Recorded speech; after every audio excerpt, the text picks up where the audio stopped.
To most, pest control involves calling an exterminator. In the Mississippi Delta, it can mean hunting time.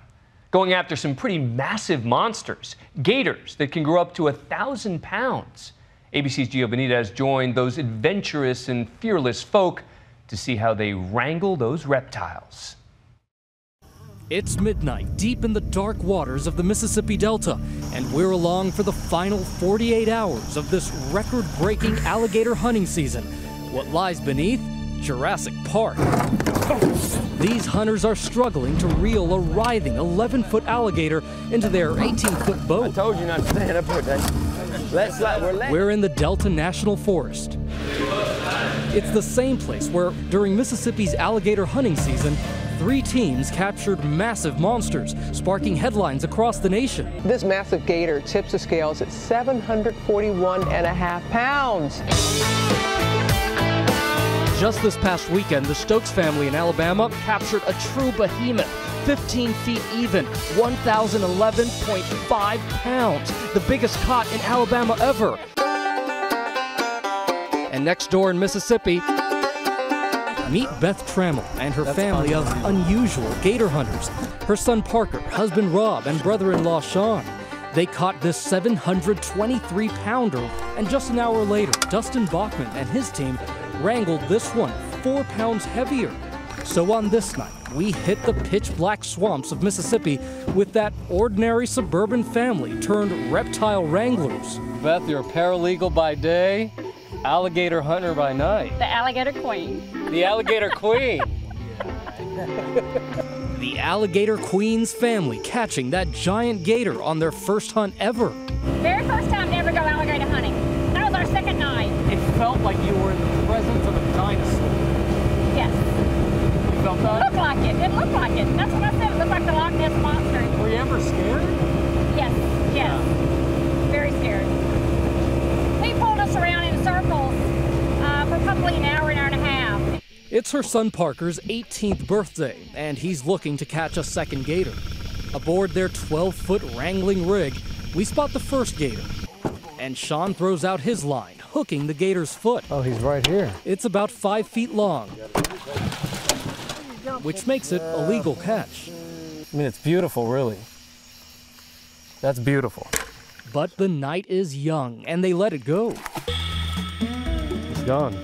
For the next 3 hours of chasing, the Trammells would spot gators, but they'd disappear underwater as soon as they spotted us. It's all those eyes, those red eyes. Come on, buddy. Time ticks away. It's now midnight, and this alligator shows his face. Come on, buddy. Come on up. Get your breath.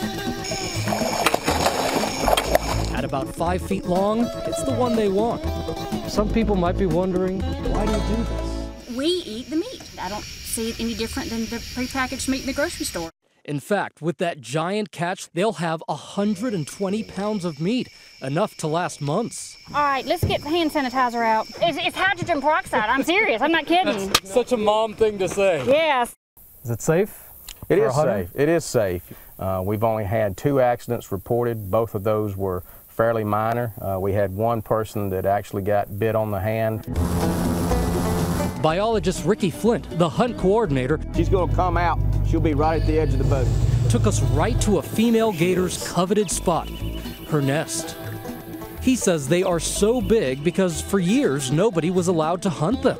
So the gators kept growing in size and population, so much so they've become a dangerous nuisance. For many people here, alligators have become a problem on their property. Oh, absolutely. Goldfish ponds, swimming pools, under the deck of a house, in the highways, in the parking lots of downtown Jackson. Even though gators are not endangered, there are critics who say this is a blood sport, that wild alligators should be left in the wild. There's going to be people who are watching this who say, I'm not so comfortable with that. Why are you out there killing alligators? We see this as a renewable resource. Just like these trees that are growing here, if I cut that tree down, it's going to regenerate itself, either from the acorn that falls to the ground and sprouts or from root sprouts. The same thing happens with these alligators as well as any other walleye species that we manage through hunting. And that record breaker, Dustin Bockman, we had to go out with him. I guess you could say an overnight celebrity. It still hadn't quite set in, but everywhere I go, you know, people recognize me.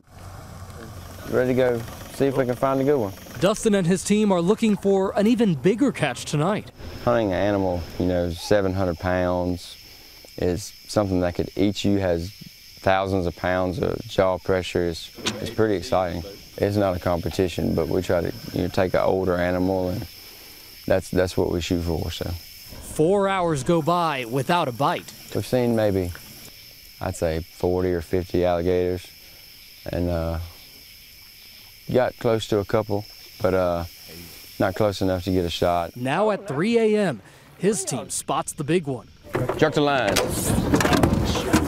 Hold on. The battle would go on for hours. I got it. Let it go. Stop.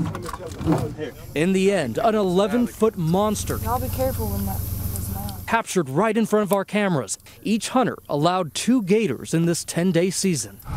The long night has turned into an early morning. We set out tonight with hopes of catching an alligator, maybe a big one, maybe a small one, we didn't know, but it's really hard to get one in the first place. I just enjoy being out here and love doing it. So. For Nightline, I'm Gio Benitez in the Mississippi Delta.